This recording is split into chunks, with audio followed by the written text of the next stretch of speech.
Good afternoon. We're calling to order the Parks and Recreation Commission meeting. We will start with the Pledge of Allegiance. Stand and join me.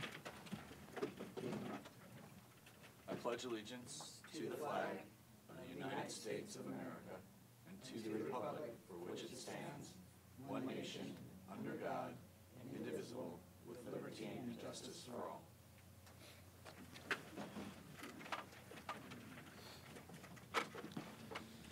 Vicki, can take roll call, please. Commissioner Armstrong? Here. Commissioner Boley? Here. Commissioner Coladonato? Here. Commissioner Davis? Here. Commissioner Diaz is absent. Commissioner Goodman? Here. Commissioner Pace? Here. Vice Chair Navarro? Here. Chair Young? Present. Report on the posting of the agenda, please. The agenda for today's meeting was posted at City Hall, the city's website, and the Leisure Center last Thursday, April 12th, by 5 p.m. as required by established policies and procedures. Thank you. For the approval of minutes, has everybody had a chance to review the minutes from the last meeting? Are there any comments, any additions, any deletions? Do we have a motion? Motion to approve the minutes. Second. Thank you.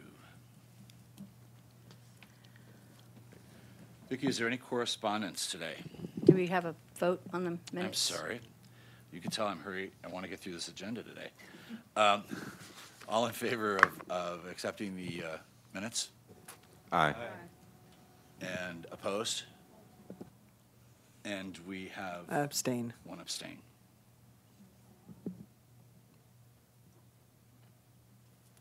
Thank you. Vicki, do we have correspondence? We have none for today. Thank you. Thank you. It is time for public comment. This time has been set aside for members of the public to address Parks and Recreation Commission on agenda items and items of general interest within the subject matter jurisdiction of the Commission. Although the Commission values your comments pursuant to the Brown Act, it generally cannot take any action on items not listed or posted on the agenda today. 3 minutes is assigned to each of you to speak, and we'd ask that you come forward and sit in the Jet Age black chair right here and pull the microphone close to you and make sure you turn on the mic. So who is our first speaker today? Come on up. Also, remember to introduce yourself by name and that you're a resident of the city. Thank you. Yeah. I'm Jim Stewart, 42-year resident of Palm Springs, a movie colony area. And it's not an agenda item, but I want to bring to the Commission's attention the absolute deplorable condition being kept at Ruth Hardy Park. We walk that park every morning with our dog. Today I counted 14 nests for the fire ants all around where the children play. Eventually something's going to happen. I've gone through this several times with different contractors. It's never been kept up the way it was when we had city employees doing it. But we have about 60 to 70 expansion joints that have weeds and grass growing in them, broken sidewalk, and the landscapers do nothing about it. We don't have a good watering schedule. You have brown all over the park. And living across the street from it for all the years, it's going back to a horrible condition. The maintenance. We either need to go to bid, get a new landscaper out there, because I could foresee, from my knowledge and construction, probably 6 figures at least in sidewalk repairs that you guys are going to have to do within the next year or so, because they allow these things to grow. Then you have 2 different sizes on the sidewalk. I see that the people have already marked, I think, 3 spots where they're going to be chopping it up. And you're looking at probably a couple $100,000 in total sidewalk repair if you walk that whole park. And it's just deplorable. I mean, that was one of the beautiful parks. We used to have that gorgeous rose garden on Tamarisk. It was always a very well-kept park, and all of a sudden it's just being let go. And you try to walk your dogs, as several people are walking their dogs in the mornings, but we don't have even an even sprinkler.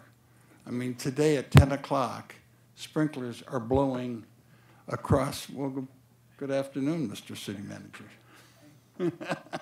Told you. But you can't even walk down the path. They got sprinklers.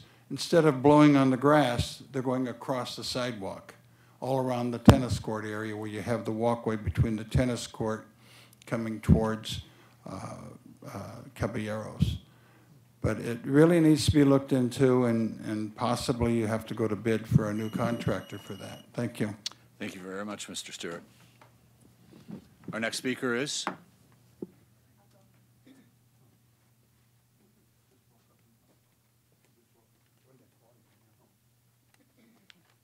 Hello, good afternoon.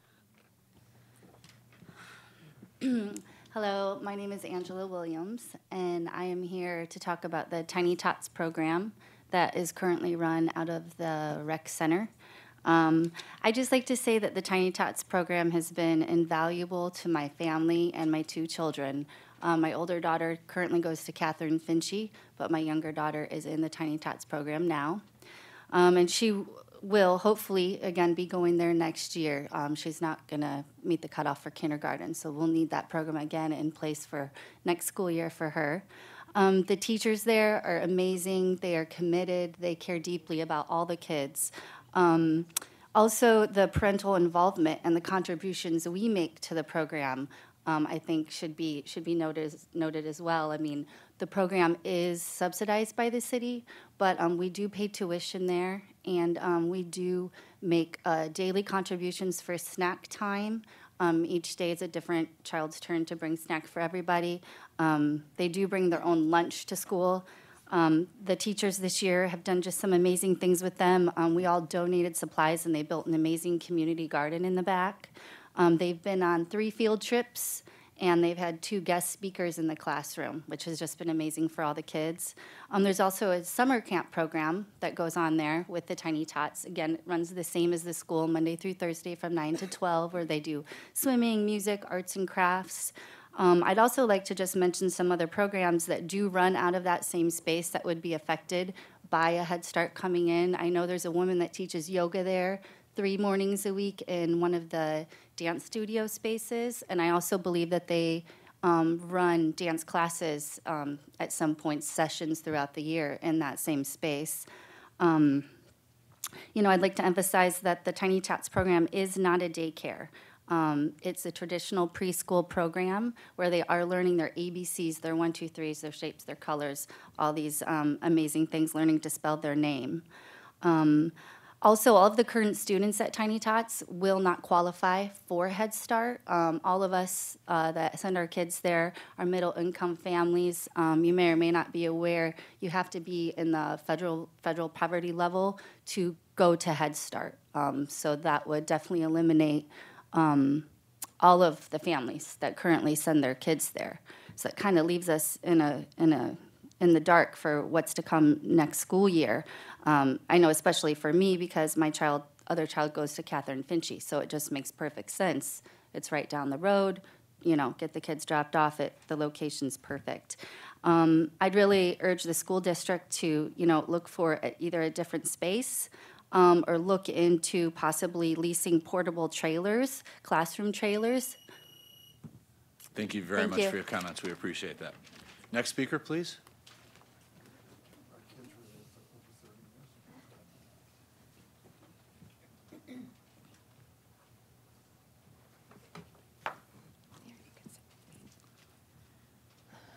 Good afternoon. I'm Jolie Estrada, Palm Springs resident. This is Alexa, my daughter. She just turned 5 years old.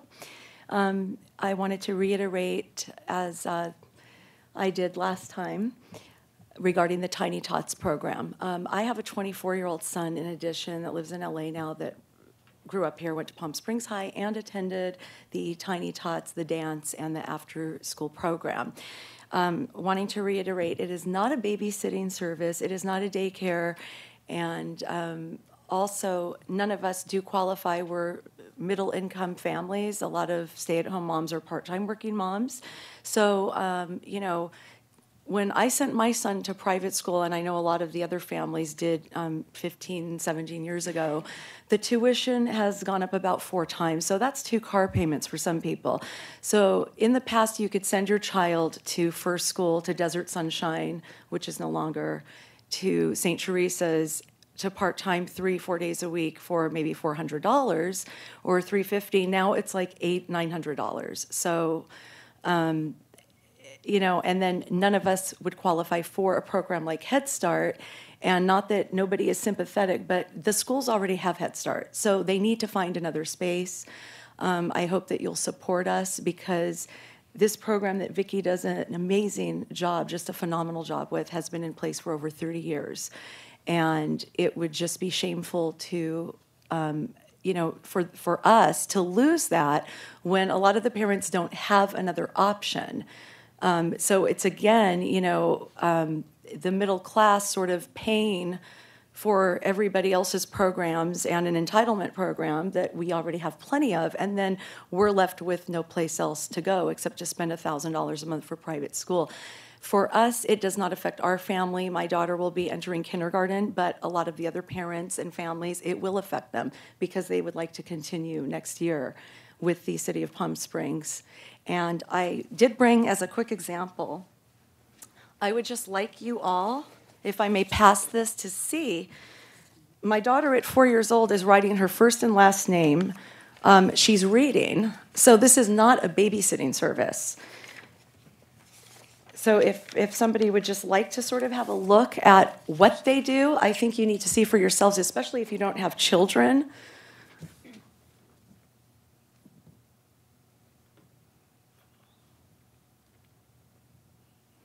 Here, I'll send one over here. Mr. Reddy?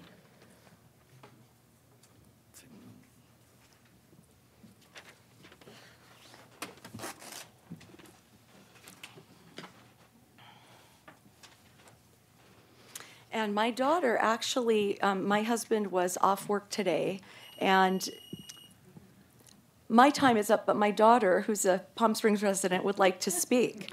Go ahead, state your name. My name's Alexa. And what would you like to tell them? I don't want you to shut down my school. Thank you very much, Alexa and Julie. Thank you. Thank you. Job well done, Alexa. Next speaker, please.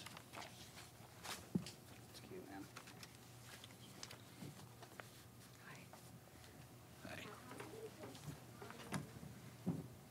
My name is Chantal. I just moved to Palm Springs a month ago, and I want to say thank you so much. It is a wonderful city. I have one of my daughters here who goes to the Tiny Tot program. My other daughter is at Catherine Finchy, and as you can see, I'm expecting. So I'm also doing this for the future generations. I stand here. I come from a city called Long Beach. I don't know if you guys have heard of it. We have Head Start programs everywhere in Long Beach, and there is no more Tiny Tot programs at all. I graduated from a Tiny Tot program in Long Beach, and personally, when I was a single mother in Long Beach, I had 2 children, and it was very difficult. And I was just making $40,000 a year, which isn't really nothing, but it is to a point. I didn't make it the poverty level, but I couldn't afford private daycare. So I was really stuck. Luckily, I did have my parents around to help me out, but I could not qualify or benefit in any sort of program that was private. And that was a big difference. So that's what I'm saying. You're not only eliminating when you have a Head Start program, and of course it does benefit a specific type of community. However, but the people who are trying to make it, for example, like I said, someone like me, a program like Tiny Tots would have really helped me, as I am working from home for the most part. And now in Palm Springs, I am working on getting my business license, so I will be a small business owner in the city of Palm Springs. So I'm investing my money, my time, and my tax money into this city. And as someone of that nature, I just wanted to let you guys know that there is a financial difference. The financial difference between having someone, you know, having a program through 4 or 5 times a week, where it's even 3 hours, can help mothers or families who are barely making it, who are not qualified for the Head Start program, but who are not necessarily at a higher income level or middle higher income level either. So it makes a big difference. It's not just the city of Palm Springs. It really is a statewide and nationwide problem, what to do with our daycare with our children. However, at the city level, I think that it would be detrimental to families, to children's education, and also just in general for the future of Palm Springs, because just having one type of program available and not having a diversity of programs is not necessarily the best option for children. Those are my thoughts. Thank you very much. Thank you, Chantal. And our next speaker? Yes, please come forward. I missed the sign-in sheet. William Miller. I'm sorry, excuse me again? Bill Miller, William Miller. That's scary loud. I had a question for the board, and anybody can address me. Who here has a horticultural or a arboricultural background? Actually, I'm sorry, before you joined, we make a statement to explain that. It's only statements. It's statements Very from good. you to us. Okay, so that was a please. curiosity. That's okay. Thank you. Bill Miller. I'm a federally certified arborist and a state horticultural person. In January, I wrote an article, was published in the local newspaper as concerning the damage done to our trees by people that don't know what they're doing in the way of arboriculture and horticulture. As the one gentleman was talking about the park, most of our parks are in deplorable condition. When you see a tree that looks like a hat rack, that's a damaged tree. You don't do that. When you walk away from a tree that needs work, nobody should be able to say, oh, I can see they did work here, except if the tree's a little more open or something to let wind through. I live at the north end of town, and I can tell you about some wind. But anyway, I'll leave this with you. There's a copy of my resume as well. The condition here at City Hall alone is deplorable. You've got a rose garden out there that's a memorial to somebody, and no one knows how to take care of that rose garden. Now, this is something that's in my background. And it's a mess. And the parks are a mess because the people doing the work, they're not trained. They're not required to be trained, it seems. And I don't understand, for me, I was born and raised in Philadelphia. I studied horticulture at Longwood Gardens in Kennett Square, Pennsylvania. It's a world-famous display garden. It was a DuPont estate. And there's thousands of acres of intense gardens there, as well as greenhouses. But it saddens me that here as a park board, you guys aren't directing the city to require people to be trained, to know what they're doing, to not destroy our trees. In front of DAP, just up the street here, the trees were recently destroyed. There's barely a leaf on them. Those little green things that trees sort of need to live, there's like a symbiotic relationship between the leaves and the roots. When you destroy all the leaves, the roots go next, and then the tree goes down when the next wind comes because the roots have died as well as the top growth. It's all hooked up together. But anyway, that's enough of me blathering. And there's a copy of the article if anybody cares. I left a pile of them here last time I came, but I was too late to speak. But thank you all for your time and what you do. Thank you very much. And our next speaker is?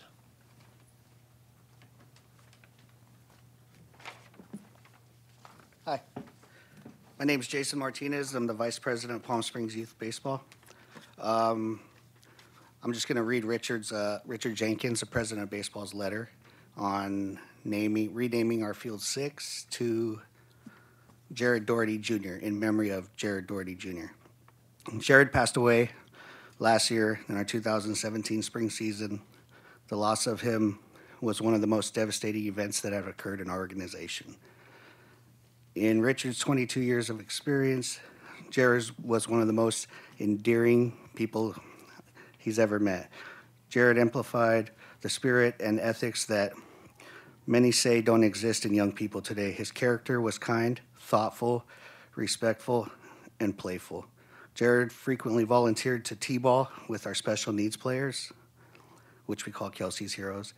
He was an excellent player, but above all demonstrated that ethics and sportsmanship that are intended to teach young people. I'm sorry, I'm going to go ahead and pause because I know the dad wants to speak too. But I want to say he was helping my T-ball team. We have, I've won 2 championships with Jared on my team.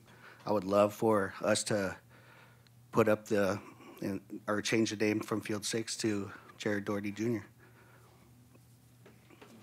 Thank you. And our next speaker is?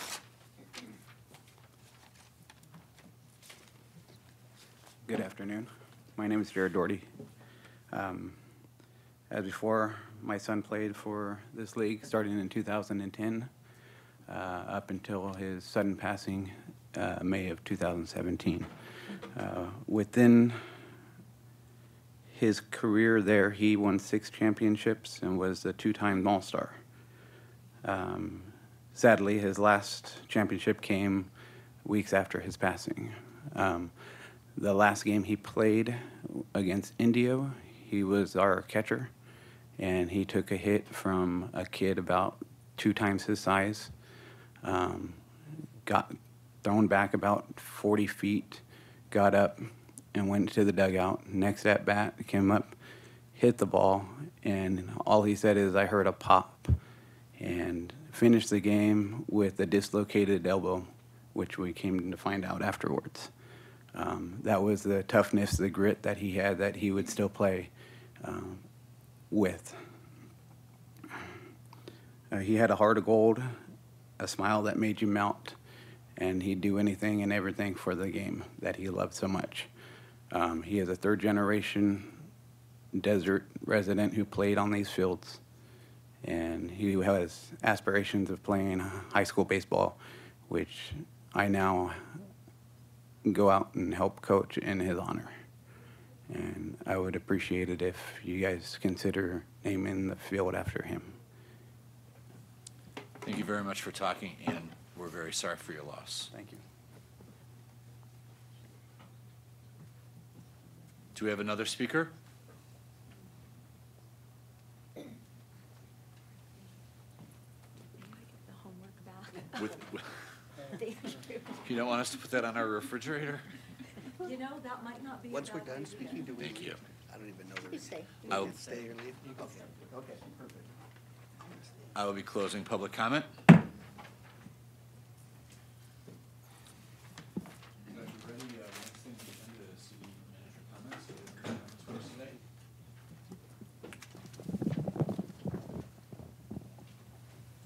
There's always a caution against doing landscaping with the lowest bidder, I would just note, in response to one of the comments. But I would just, I think, we'll just let you know we're in the process of looking for a new landscape company. Obviously, we've had some problems with that, so I look forward to working with you as we move forward through this process.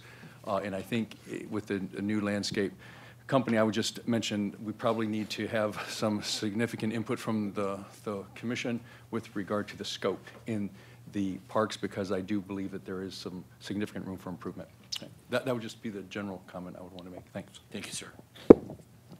Also, Mr. Chairman, I just want to be clear on, just so I understand in terms of the fee structure. You've made a recommendation on fees, but not on facilities, and you will be doing that, just the time frame, so I know how to We're deal actually with the going to be council reviewing today. The rental fees today. Okay. And then I think we're going to be getting together with the subcommittee to just go over any questions they might have in reviewing, the hows and the wherefores for both the fees and the recreation rental fees. Right, okay. Yeah, as we can work through the month of May. Actually, council probably won't approve the budget till the first meeting in June, so we've got plenty of time to continue. We're Thanks. just wanting to wrap this one up so that we could sit down with the subcommittee and review both of them. So we will set that up now. Thank you. All right, we're going to move on with the agenda to the first item, which is the discussion of the Palm Springs Unified School District request for space. Vicki, did you want to tee that up for us? Well, if you recall- Actually, if we can Actually, hang on one for in. 1 second, yes. Just a second. I'll just like to recuse myself from the conversation. Thank you very much.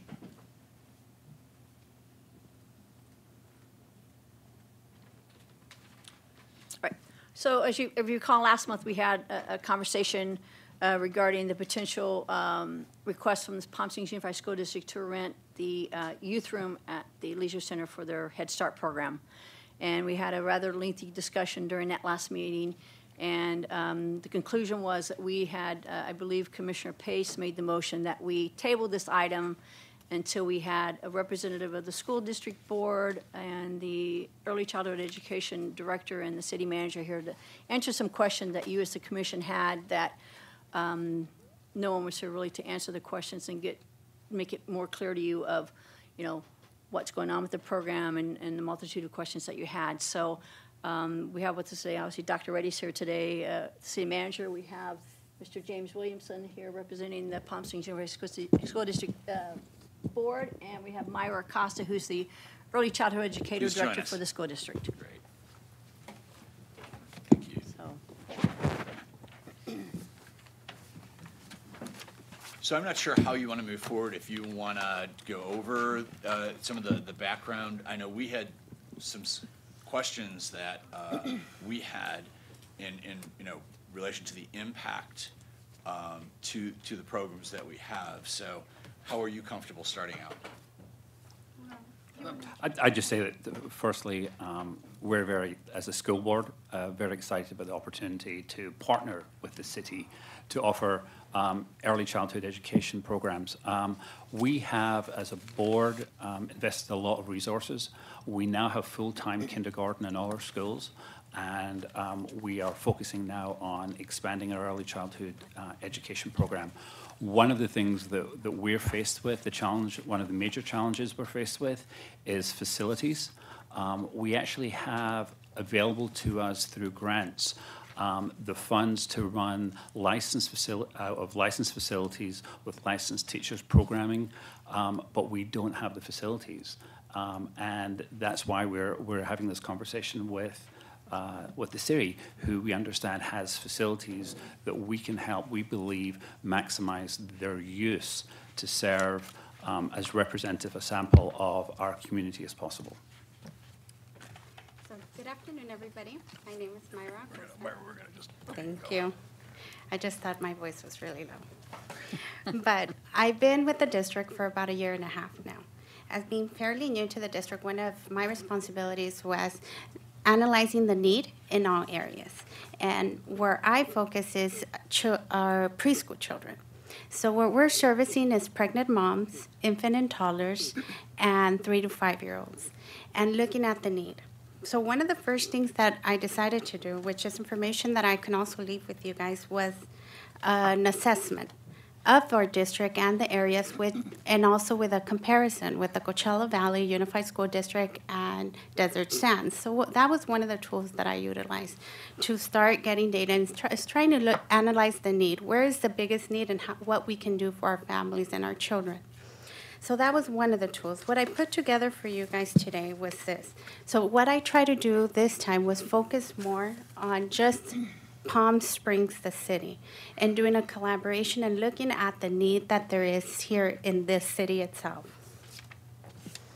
So the first page is basically just the resources that I use. So besides this assessment tool that I used, the surveys, and I used the census, and I attached every resource that I utilized to where I obtained all of this data from. On the second page, it gives you numbers of the population, and everything is just geared to Palm Springs, the city. And if you see persons under 5 years old, the data is 3.9%, and that was the 2010. The reason it was the 2010 was due to the 2016 there was discrepancies due to ethnicity and so on, so they didn't have an accurate number. So what I used was the population increase, which is more or less about the 4th page. So it demonstrates about a 1%, a little bit over 1% increase throughout the years. Now, utilizing that, what it demonstrates with families in Palm Springs only, with children under 5 years old, we're seeing a need of about 3,000 children under the age of 5. So looking at that, there's a huge need in Palm Springs itself. And stop me at any time if you guys have any questions. There's also a comparison of the population between Indio, Palm Desert, and Palm Springs, and the increase in population throughout the years. There's many factors that we take into place. So this is where I'm at, more or less. So there's many factors that we take into while we are enrolling. Like many parents' concerns that I heard as we were here is Head Start, we do use the federal poverty guidelines. And that's basically what I based on because that is the lowest income guidelines that we have to base this data from. We also use the state preschool. So it depends what kind of funding there is and that what kind of service that we're providing, and those are the guidelines that we use for that program. But for all the data that I used the federal income guidelines. Based on that, there's a lot of criteria that we also look at. We look at disability. If the family, the caregiver has a disability, if the child has a disability, then income becomes a second factor. Is the need of the family regardless of the program?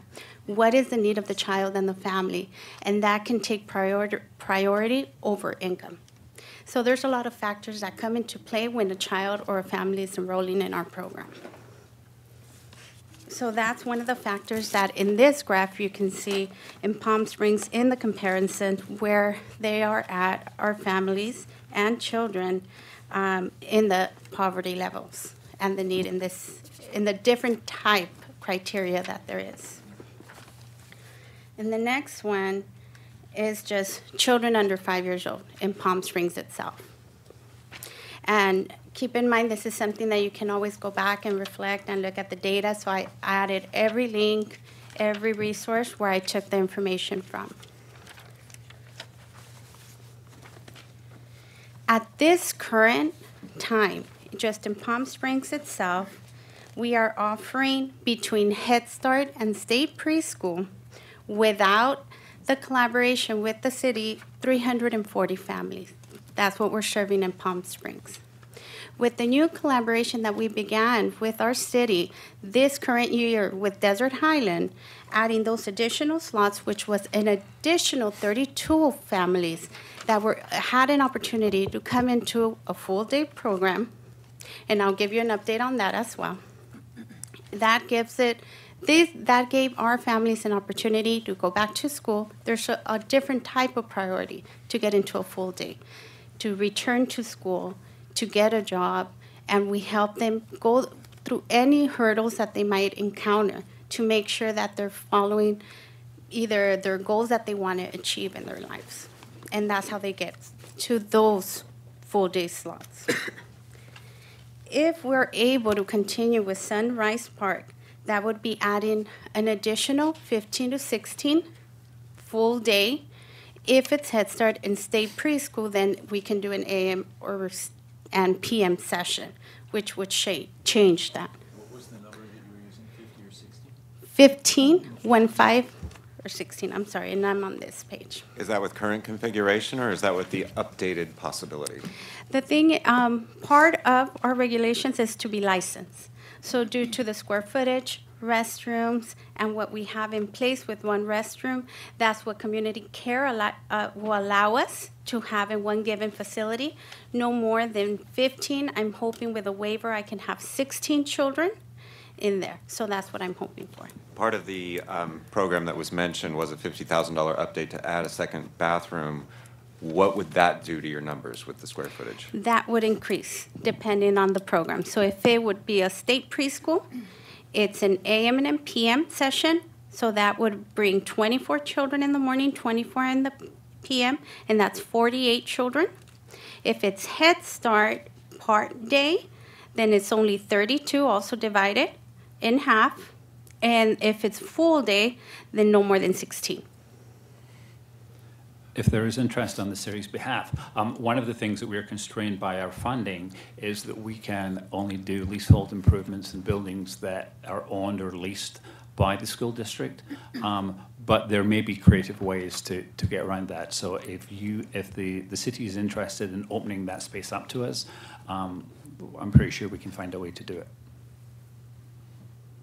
Were there other spaces considered besides the one that currently hosts the Tiny Tots program that we have? Well, the only one at this time that I have seen is the Desert Highland, which we've been trying to get that started. So at this time, we've been functioning it as a home-based program. Until that's completely licensed, fire marshal clearance, we can begin to operate it inside the classroom itself. But we have looked at churches, anywhere where there's actually space. I have been looking for space because there seems to be a huge need, not only in Palm Springs, but in other areas as well. For example, Desert Hot Springs, there's also a huge need. So I will be expanding state preschool also in Desert Hot Springs for next school year. With Desert Highland, does that mean you were looking at the portables or looking inside the community center itself? The portable.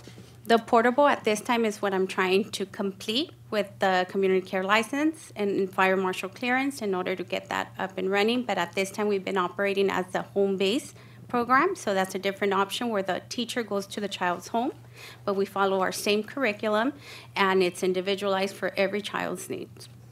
But Myra, if the city was amenable to granting us access to the actual center, we would be interested in running programs in there. Yes, correct. I have a question. What's the ratio between the kids in the bathroom?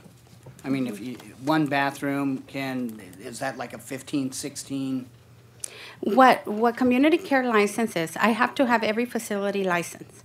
And the fire marshal needs to come out, give a clearance, this space is safe to house these children first. With one of their regulations based on Title 22 is there needs to be one restroom to 15 children. So my goal is to at least try to get a waiver to do at least the 16, but those are the regulations based on Title 22. You mentioned enrollment wasn't just based off of income, so there are exceptions to it beyond the, I think it was mentioned at one point, a 10% exemption if you're not. There's a 10%. There's, depending on if the child has a disability. My child went to Head Start. And I didn't qualify due to income based, but it was more based on his disability and his IEP. Currently, what we have is also an MOU. The district has an MOU with regional centers, so we're identifying infant and toddlers at this time who also have a need. So that's where it's based more on the need of the child and the family in order to get them the services and the education that they need and mainstream so there's many other factors that also come into play when it comes into enrollment. And one I think statistic that's interesting if we're thinking as a city about serving a representative sample of our community, 87 to 89% of our kids are on free or reduced meals. So that gives you a sense of the income level of parents. And if you were to build a program that represented our city, you would expect to see 9 out of every 10 toddlers or kids falling into that income level that qualified.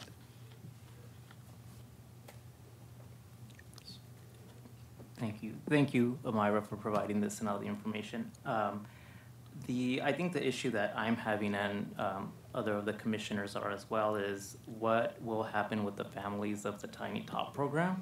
So it seems like no one really knows what's going to happen to them, and we've heard a lot of families come and express how concerned they are.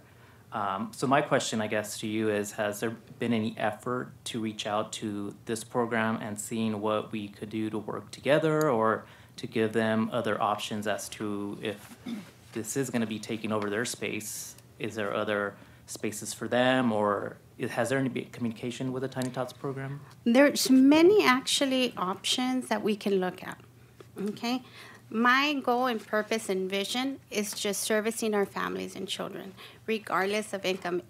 To me, it's just a label to be able to facilitate people's salaries. My focus is our children and our families, so regardless of anything else, getting education out there. So there's a lot of options. With a state preschool, it can be part private as well. So depending on the family's salary, then they would have a fee. to be able to do that. And I would have to just get the permission granted from the state. So there's a lot of factors. So just listening to the family's passion, and the little girl that was up here was amazing.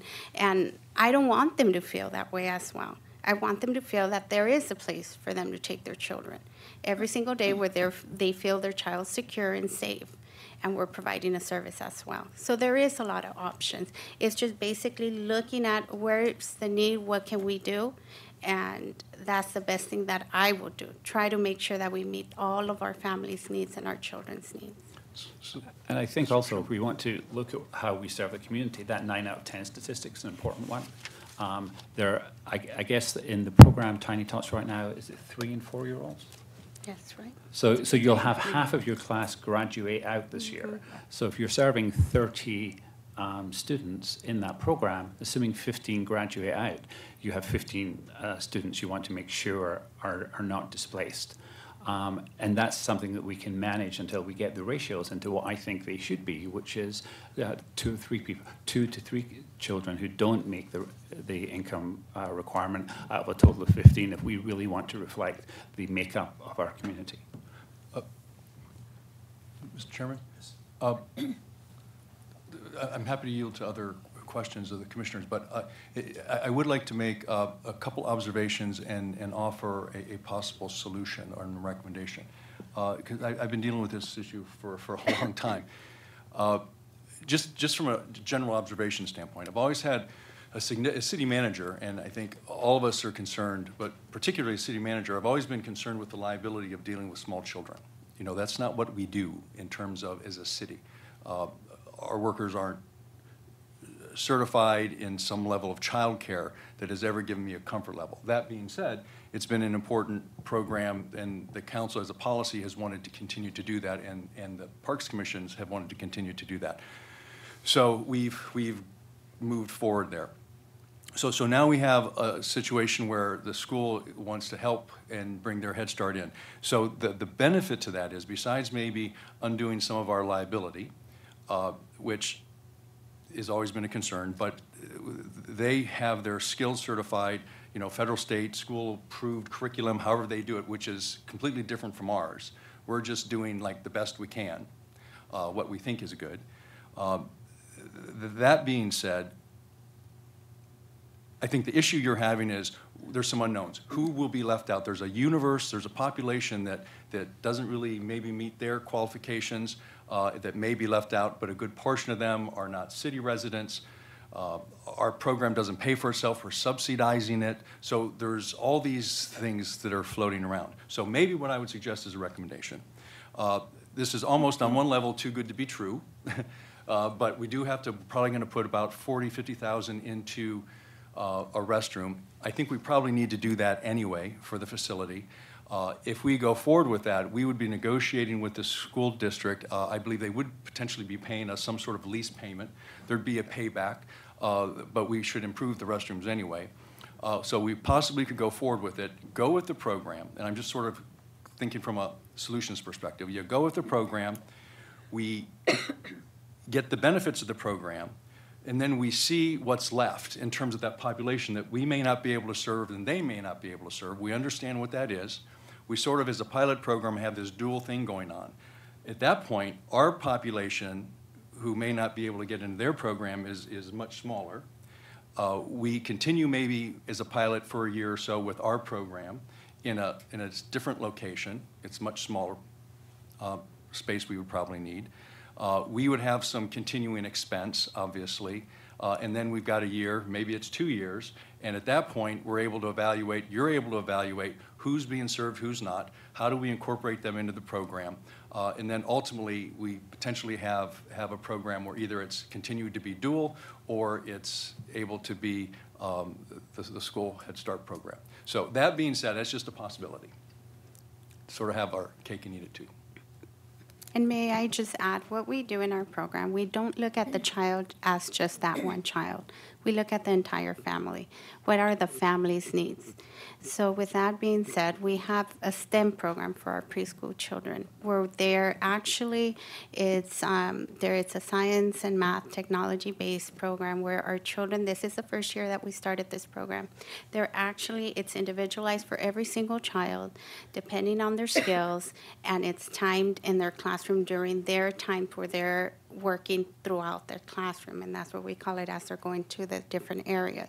We have an assessment tool that analyzes every child where they're at in social, emotional, and cognitive development, in math, in history, and arts. So we do this assessment 3 times a year. Teachers develop lesson plans where they individualize for every single child in that classroom, depending on where they're at and how are they going to move them to the next level. They create an individual learning plan in collaboration with the family to make sure that that child is moving forward to the next level. We have a needs assessment for the family itself.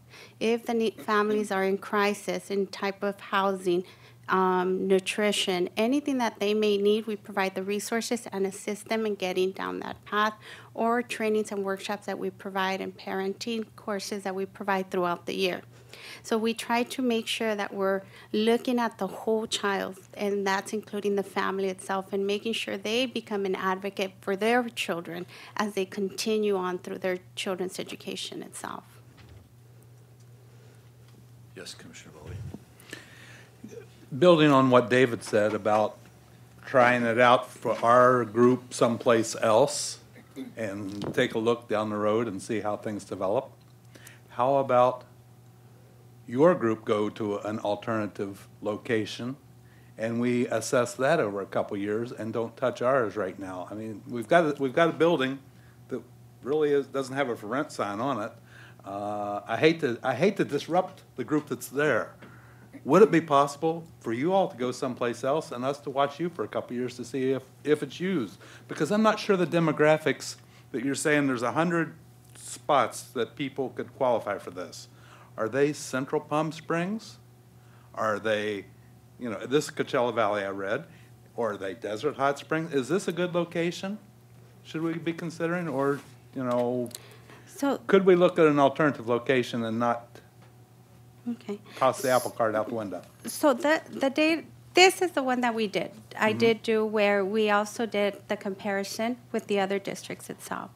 What I did for just this meeting for today was just pull out information just for Palm Springs itself. What is the need here in this area? So as we see in every single slide, I added the source of where I pulled that information from, and the numbers, the data, the census. So everything that I pulled is based and geared today in this presentation was just based out for Palm Springs. Central Palm Springs. Just Palm Springs. Okay. First, I want to thank you all for coming. And I want to talk a little bit, asking questions about Head Start. My family has used Head Start. My nieces and nephews use Head Start. I know how important it is. And it's very compelling, of course, when people come with their children and put them on their knees and talk about this program. And I imagine if this goes to City Council, it's going to be hard for the City Council to think about that without hearing the other side, as I'll call it, about what these programs are. And what I was sort of disturbed at our last commission meeting, why I'm glad you're here, is that there seemed to be a misunderstanding about the level of poverty in Palm Springs. I mean, your numbers say 23% are living under the poverty level in Palm Springs. So what is our responsibility to those children and to children that get reduced lunches? And we have limited space, limited needs. We do have to look at what, as a community, how we want to allocate our resources. I'm talking generally, not just the city resources. And so, we do have a lot of working poor in this town. And as a tourist economy, we all benefit from these low wages.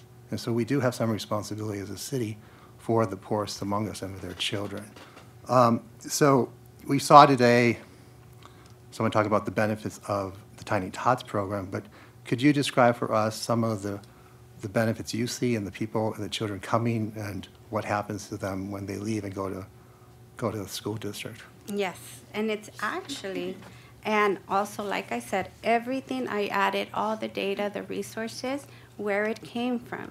So where we have, I first start with early Head Start, okay?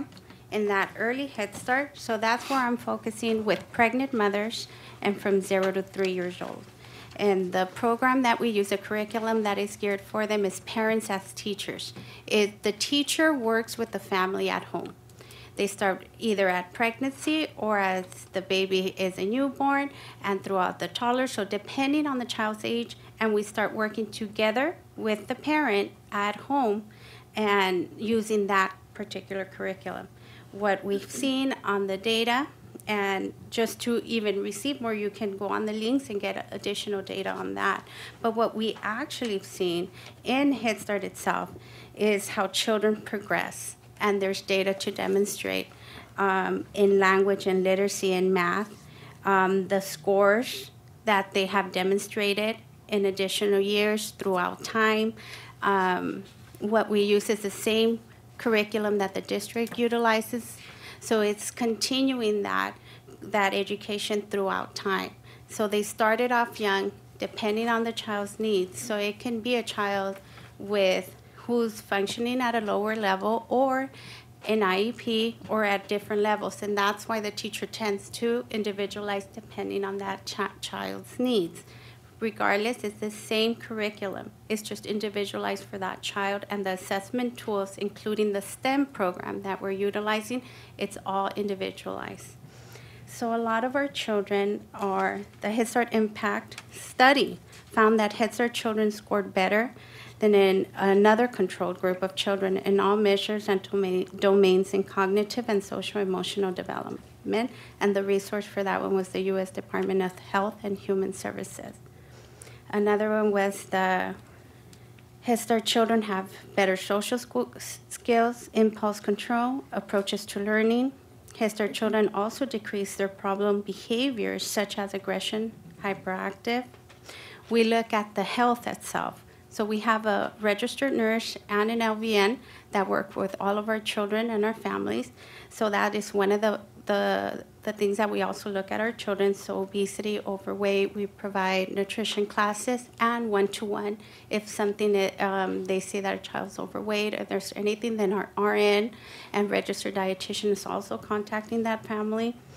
Head Start children show gains in social emotional development as a result in participating in Head Start. As it continues, we have throughout how it impacts K through 12. So the changes within that are compared with the full day Head Start children, and this is where they did the research, was the Monterey County Public Schools were more likely to meet reading benchmarks by the end of kindergarten compared to the students who have the half day or did not attend preschool. Children who attended early Head Start had significant fewer child welfare encounters during elementary years.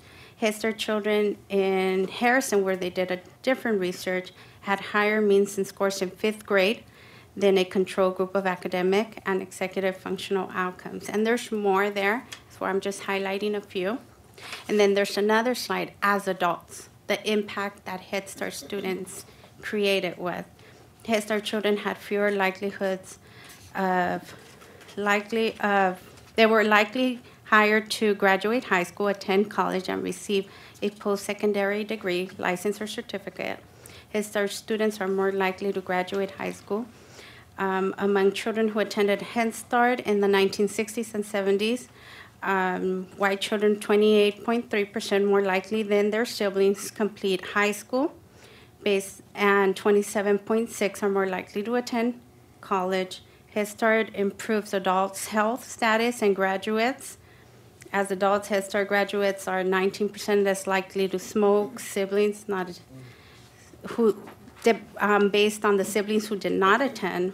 Among children who attended Head Start in the 1960s and 70s, African American children who attended Head Start were 12% less likely to be arrested or charged with a crime compared to their siblings. So there's many also highlights as adults and then other generations to come. So I put all that data there together.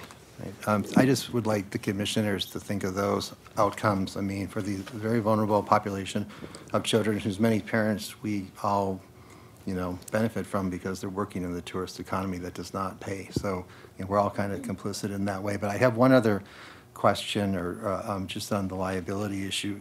Vicki, can you tell me how many children are in the Tiny Tots program using the room now? Currently, we have 30. 30. So, I mean, I would think as a city, we would be concerned. I know we don't have to live up to these state or federal standards, but if we have 30 children in this room and one qualifying under these other programs, that to me is a liability issue. Where would a child like Alexa end up going? It all, She doesn't qualify for you, right? I mean, I wouldn't know if they qualify without seeing the income guideline. But maybe TK would be an option for that child to continue their education to start the TK, because it's not income-based, so they can start TK. So it's just looking at the options available. So I would always encourage families, depending on where they're at, to make sure that I can at least provide a resource of where that family can go to continue to get an education for their child. And we would be happy to do that, work with all the families to kind of first establish whether they qualify for the program, then kind of point them towards the resources that are available. And as Myra was saying, there are more resources available probably than most families know, and we know what those are. I guess the problem I have is all your references to Early Start or Head Start programs seem to be in comparison to not, and that's not the case here. These kids are going through a program that's pretty developmental. But one of the other concerns I have is if you're talking about 340 families with children in the city who fall into the poverty level, then I'm not really excited about 15 of them getting to sit in this room and the rest of them not getting to be taken care of. It really feels to me like a solution would be the school district finding the right equipment, whether that be the trailers or that kind of equipment, and finding the space to set it on so that you can house a lot larger number than the 15 that we're talking about. We've got to displace 30 kids, and there are kids behind these kids in line into these programs that don't qualify for Head Start, and they're not going to qualify. I don't want to be pushing people who have a slightly higher income away from the city and drive them out to Belmont or back to Coachella or things like that. I'd like to address all of these situations. And it seems to me like something that Commissioner Boley mentioned earlier, if we can leave our kids where they are, but work with programs, whether we get land and set up trailers so that we're dealing with a larger number of the children. I would be sick to realize that we're throwing 30 kids out, positioning 15 children, but it sounds to me like there's hundreds more that are falling into this need level and we're not addressing them. What one of the good things is like I said, our main focus is trying to help our children and our families. So one of the great things is the new collaboration that we began with the city, with Desert Highland, because that didn't exist and that was in servicing anybody. But due to that, we added 32 slots that we were able to start serving our community. So that's amazing. The reason is that I'm trying to get education to our children, but high quality education is a full day program. Full day, the research is going down the full day because they're longer hours, and that's a greater opportunity for our families to go out there if they're working, if they're going to go back to school, if they need to trade tech, anything that they may need, that gives them that opportunity and that time to know that their child is safe, that they're learning, that they're getting all their needs met, and that's an opportunity itself. So that was great partnership from our city and our district to start that program itself. So that was 32 slots that didn't exist. So hopefully, if we're able to move forward with this, that we can also create that. There is a lot of regulations with the program, so we do follow the Title V, Title 22, community care license. And that is one of the reasons that they state those guidelines.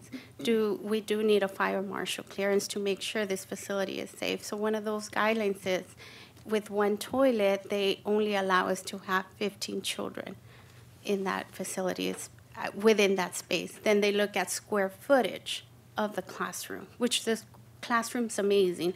It's huge, it's perfect. It's just the only barrier at this time to be able to service more children in that site is just one restroom. Which site are you referring to? Sunrise. And Commissioner Young, just to address a couple of things you said, there is no assessment that I know of the Tiny Tots program. So while parents may feel that there is academic progress there, you do have the instructors are not licensed, and there is no real measurement going on of what's happening there. So that's one thing. Secondly, as a school district, if there were other facilities that we could either build or were available to us, we probably wouldn't be having this conversation with the city.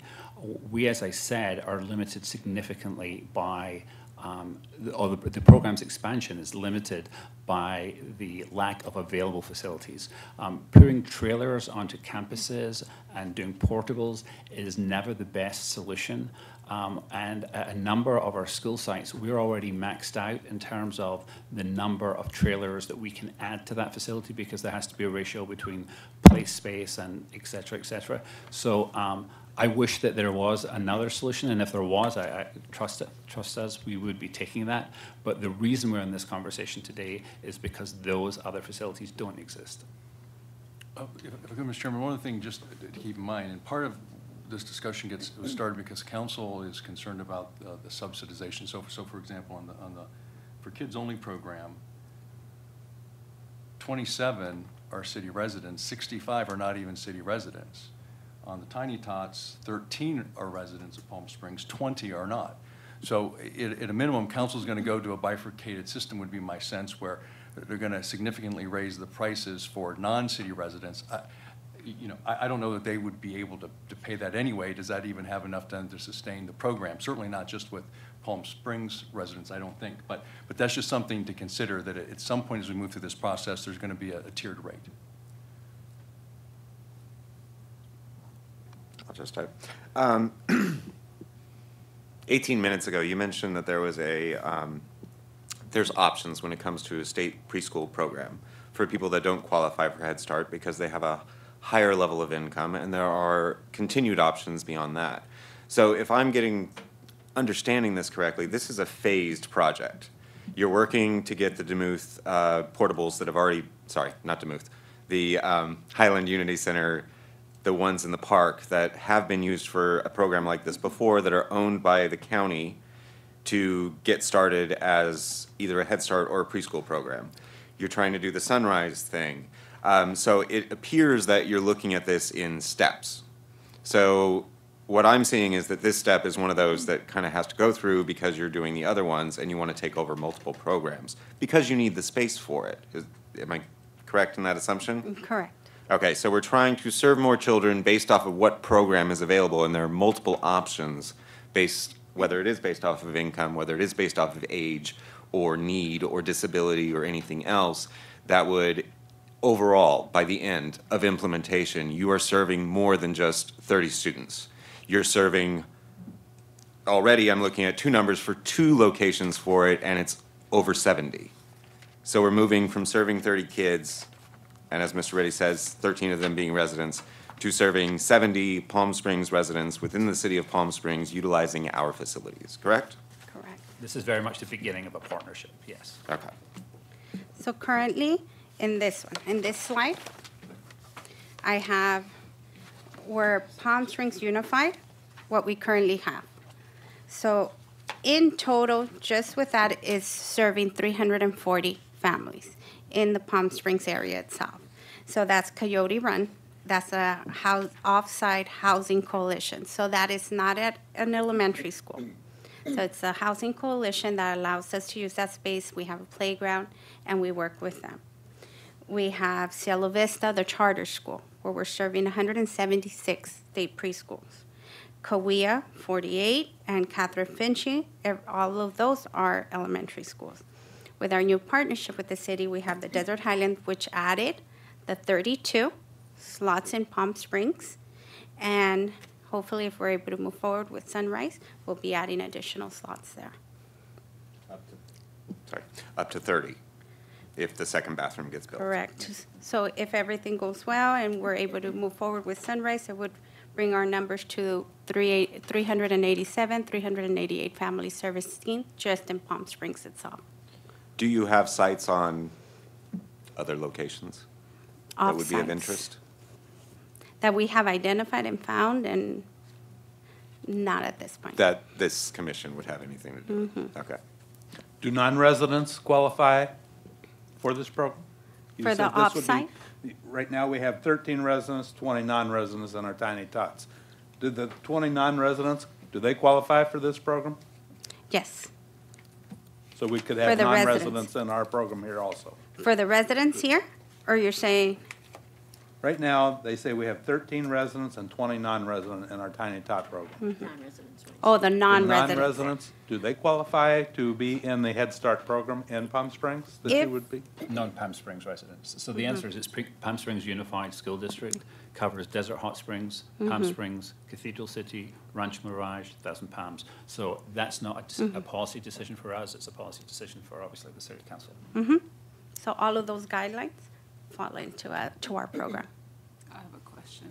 If this were to take place this coming school season, is it true that you all already have a list of participants already, a waiting list already? So if our Tiny Tots was to shut down this season and you were to open, they wouldn't be eligible to get in this season anyway. Is that true? What we would do, what I would do, is for our families, because they are already being served, it's about similar to my returning families. So early Head Start are all returning because of their age group. There's a priority group.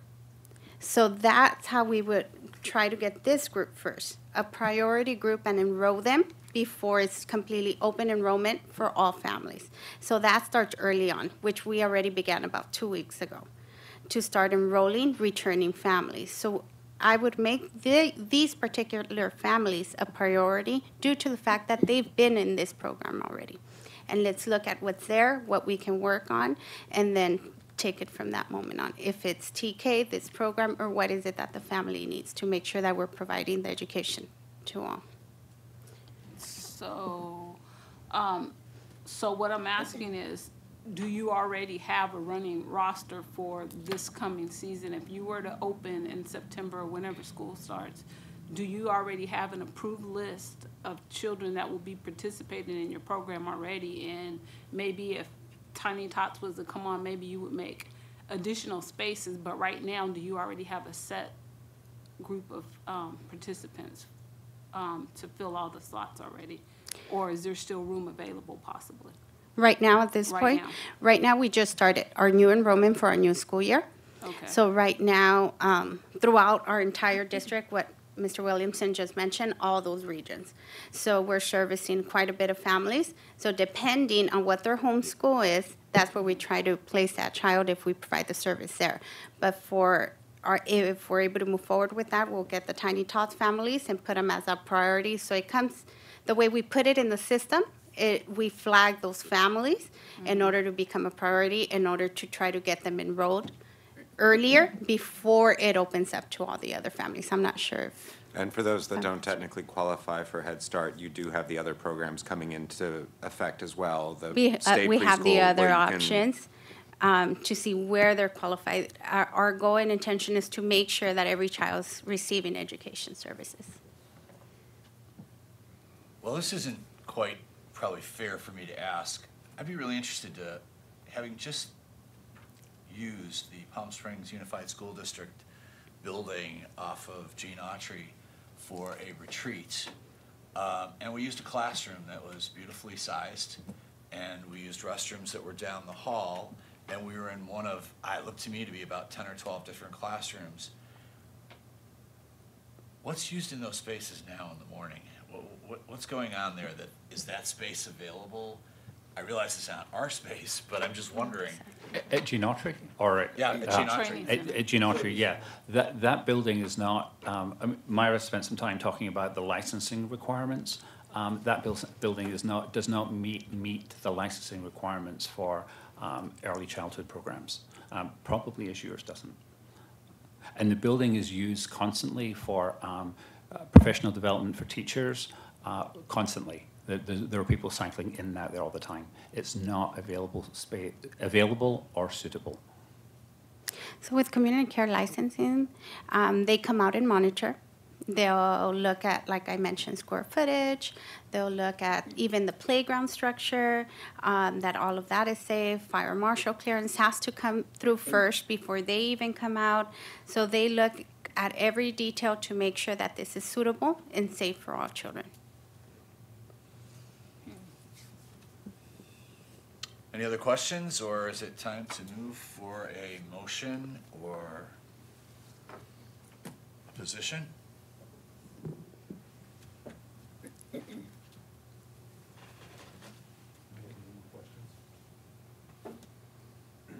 I'd like to make a motion to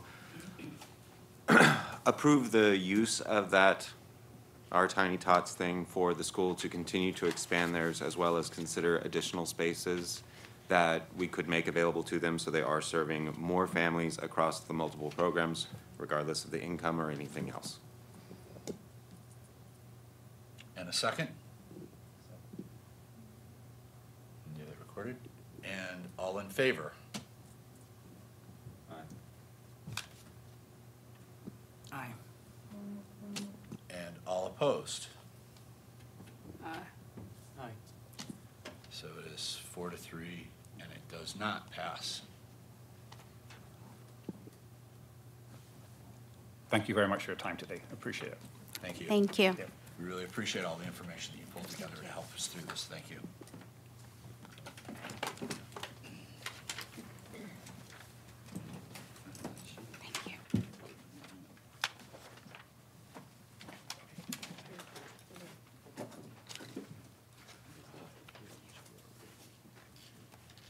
Okay. We can move forward to the temporary dog park.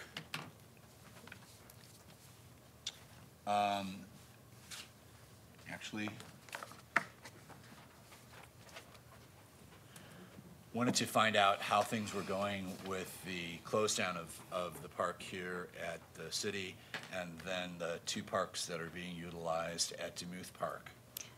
Closed down, and hopefully you've seen it. It's coming back well. Obviously, we had to install new sod on the small dog park that was just not salvageable. So that was disappointing, but regardless, I think in the end it'll suit us well over the summertime and get us back on track. The large dog park is coming back very well. So we're on track. We'll open as planned. Great.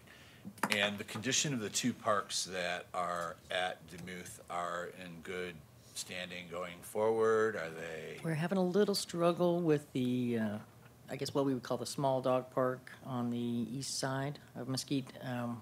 We're struggling with the folks coming out when we need to come in there and mow. There've been a lot of resistance to that, more than we usually encounter. So I'm going to work on that with some additional signage. But the large dog park did well. We did have some vandalism that's occurred a few times where someone has snipped through the back of the fence onto the golf course side, and dogs have gone through. We fixed it. Someone undid it again, so that's something we're keeping an eye on. I know during spring break we had some kids running in and out, leaving the gates open, but that's we hope the citizens are being mindful as well and trying to help us out. Absolutely. With the closing down of our main dog park, just for thought in future of an additional dog park, how is the usage going in Demuth? Do we have the same amount of people? Do we have less? I mean, I was at Ruth Hardy this morning, and I thought I was at the dog park. Yes. The small dog park, I think we actually have more usage at Demuth, if that's at all possible in that little space. It is. I've not seen it not full since we've had the shutdown. The large dog park is not as busy, and I think part of that may be signage and lack of familiarity, and that's something I'm going to work on, trying to guide. It's a little unique to try to get back there, so I'm going to work on. I've already got some signs ordered to try to guide people in that direction. But small seems to be It's at the Hoppin' Place right now. Commissioner Armstrong. I have a question about after we open the dog park about these spaces. What are your thoughts about trying to keep them? I mean, I know it's more work and more maintenance. The larger area does need probably some shade and some things like that, but the gate's already in. We have a park that now is high maintenance, and I think you mentioned at the past meeting that we're gonna have more closures in the future, probably to keep it up to what the city standards are. So I just was curious what you thought of that from, you know, a maintenance and operational point of view. I'm a big fan. And I don't have the resources right now to add all the things that I would love to add, parking or shade structures, additional parking areas. But yeah, we're in favor of it. As a department as a whole, we see a lot of benefit to that. The small dog park, that's another story just because of the animal shelter, and they have a pretty consistent need over there. But for the large dog or large off leash, I'm not really sure. It's confusing to call them both large dog and small dog parks, but for that space between the fields, I think it's been very beneficial. And maintenance-wise, it's very different because it doesn't have the turf and the irrigation, and we can actually drag that, and it's much easier. The one thing that we've got to figure out right now, we're using pressure washers to keep the dust control, so that's something we're probably going to have to figure out long-term, maybe a better alternative for that, but we're very, very happy with how it's working out. Yes. Well, I would like to make a motion to recommend to city council to make it a permanent and not a temporary. And I think this is, being on the ad hoc committee for finding a space, it's kind of like you're giving it to us. So I'm really happy that it's going well, and I would like to make a motion to see if we could recommend it to have it permanent. Do we have a second for that motion? Commissioner Armstrong. Any conversation, any issues? You know, I play a lot of ball at Demuth Park, and that's Field 7. We hit bombs out there all the time. So I know Vicki had mentioned maybe putting up a net. We would definitely have to put something up. And that's one of the things, actually, as we talk about further development signs, we have also the golf course on the other side. There are some concerns, but to date, we've had nothing, so we've been very lucky. Or nothing I'm aware of. Let me rephrase that. But, yes, Commissioner. I have a question on that thread. The softball, is it seasonal? Is it 12 months out of the year? I mean, We pretty much play 12 months out of the year. You The are. only time we don't play there is when Vicki has her tournaments. Okay. When they reseed, which that reseeding has been, we changed it up a little bit this year. But it's pretty much all year round. And my question for asking is, how much time do we have to, you know, create the strategy for protection from the ball? So that was really behind the question. And if we had a few months, great. If we don't have any time, you know, it changes the conversation just a hair. Well, it's been open and running for how many weeks now? 4. And we're playing ball. Yeah. Depends on the league, Duck. right? Yeah. Yeah. Commissioner Pace? It's outside of the motion. It would just be more for information gathering, but you doing what you do, if you had a list for us of things that you would need or like, or things that you need to do, I know not today, but for future meetings, that would come in handy for us to make recommendations and to like finalize this in case the city council has questions about the costs. That way we're being preemptive about it so that we can present a whole plan. That'd be great. Let's take a vote. All in favor? One more thing. One more thing. Go ahead. Actually, I mean, I would hate to go, I like the motion, and I do think adding something around a preparation for safety, because really one bop on the head is a lawsuit.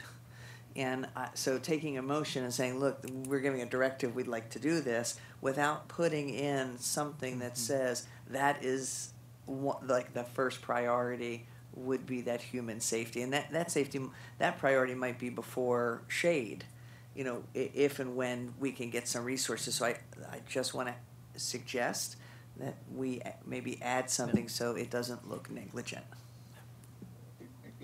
I agree. Can you adjust it? So if I can make a motion to recommend that we make the large larger dog park, temporary to permanent, with doing some research on what it is that we will need to make it a priority to have safety for folks that are using the park, and allowing us to review those and to approve those first as well too. Commissioner Armstrong, is that acceptable? Somebody else can second it. Okay, I'll second it. thank you. All in favor? Aye. Aye. Opposed? One opposed. Commissioner Armstrong. I'm just wondering if there's more discussion. I'm wondering if there's more discussion to make sure that something like that is actually suitable for the department. And so I think we're making a recommendation to council. We're not saying it's a done deal. So I think council actually is going to pass the whether or not it can be made a permanent park. Is that accurate? That would be a council decision on whether or not to keep it open. Throwing in an unfunded request with that as a condition might be a whole nother, that means we'll probably have to go ahead and shut it down and wait until we can get through council, get through a funding option, which I can definitely start working on getting some quotes. Well, I and wouldn't we want can- it to be shut down. That would actually, I think, lose traction. It might not ever get reopened. I would probably need further direction on whether or not we could keep it open temporarily based on working on funding for. So it sounds like it's two different things. In my mind, Direction, yes. okay, thank you for that. Direction to have, make recommendation to council to have that be a dog park and formally stay open. Right, That's and then do the second secondarily is the stage. design and what's needed to make that acceptable to this group as a whole and to the council. That's- One thing, if I can mention, the majority of them balls that are being hit out of that park are at night. So I don't know if that dog park's open during the night, which I don't really All think of it our is. dog parks Oh. are closed at 6 p.m., 10 to 6. Or, I'm sorry, 6 to 10. Because there's no lighting 6 to back 10, there. sorry. Is that one lighted? No, That is no, not, actually. The no, only light no. we have right now is the light from the From the ball park. fields. So at night, I know it's a dangerous thing, I'll tell you right now. But it closes at 6, so. Actually, one of the options that I was looking at if we move forward with this was probably solar.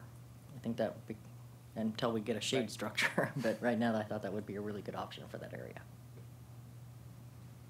I mean, so I apologize for that, but it's, to understand it and the scope of it, to see, let's move it forward, let's get it to stay open, and then take those measures makes sense to me, and so I apologize if for kind of lobbing that out there without really hearing all those sides, so.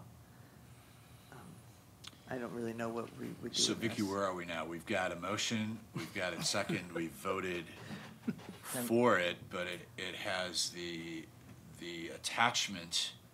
Do we withdraw that and restate two separate motions? Well, if Commissioner Navarro, Vice Chair Navarro would like to withdraw his motion, he or someone else could restate it. Okay, And then I'll we could- withdraw it because it seems like there's two And then- different things here. And then we could, Yeah. right. You could recommend it. Amend it, yeah. Yeah, My so apologies, we've I'm pulled really it. sorry. No, that's okay. I think having these discussions fully is helpful, but, so we've pulled it, and we are all in agreement that it's pulled. Commissioner Pace.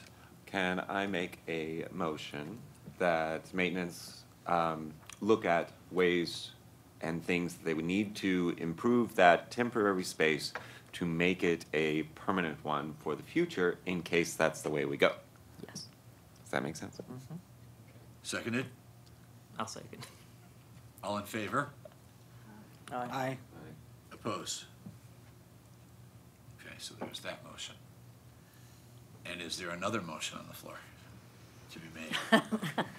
Okay, so I'll make a motion that we suggest that the temporary dog park become a permanent dog park and a second dog park for the city. And a second for that. I second it. All in favor? Aye. And opposed? Thank you very much, Stacy, and we appreciate all that you and your Thank you, staff do Stacy. to take care of that place. Hopefully, we'll get you more things in the future. There we go. Okay, moving along, Commissioner Bowley's going to give us an update. We even have slides on the downtown park from the meeting that we attended 2 weeks ago now. I'll come over and sit by Vicki. Yes, Les and I attended the Downtown Parks Subcommittee meeting. It included Measure J, Parks Building Commission, Arts Council, and us, and JR, and what's her name? Christy? Christy. And AAC? I thought that was the Society of Art. Okay. No, there was actually a separate, I think it's part of the Planning Commission, ACC, if I'm not mistaken. Okay. Just to go through it briefly and keep it, there was like 14 on this. Rios, Clemente, and Hale, I was very impressed with what they've put together for us. This is, just to give you another, she said the whole, this is basically the layout of it. This is where the museum is now, just to give you a quickie. Going down the new street. This is where the Luminera House will go, and they have got all of it built in there. This area here first starts with a stage right here for performance. Performance venue area here. This area is going to raise up and be able to cover and so you don't see the parking garage back there. It will go up in the air, but not up and fall off. It will go up. It'll be landscaped. Over here we have just some other little potted areas of setting areas that is going to go through here. Down here it will be a waterfall that will be built in. One of the neat things they did, they came up with the waterfall will be built in. I'll tell you a little bit quickly how they're come up with that. But they're using the wall from the restrooms to put the waterfall on it, just to kind of camouflage it and blend it in with what is most necessary, I think, a police substation. Because if we have something nice down there, we want it to be taken care of.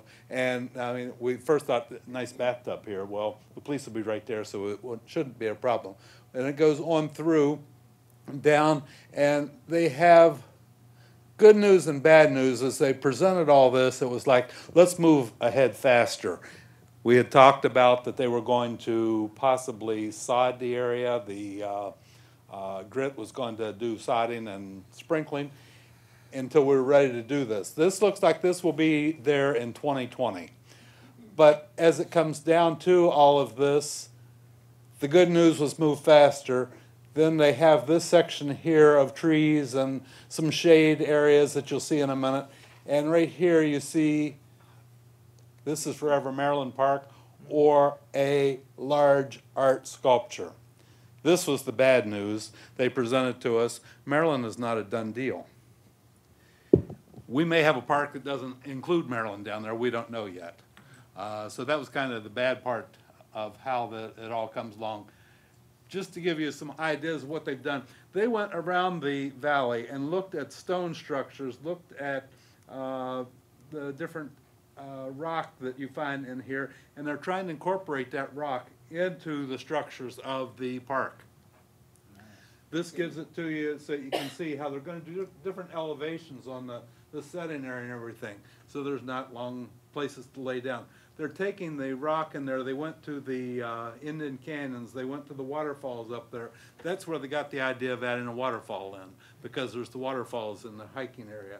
They saw the concrete and the rocks, and they've had rock developed for chairs down here. I think it's better on the next one. You'll see seating area. Something that we're not real sure of is these metal armrests. They said that people our age need armrests to get up and down all the time. But metal armrests are going to be kind of hot, we thought, in the park. So that was something that we were looking at. Maybe it wasn't quite as interesting to have out of metal.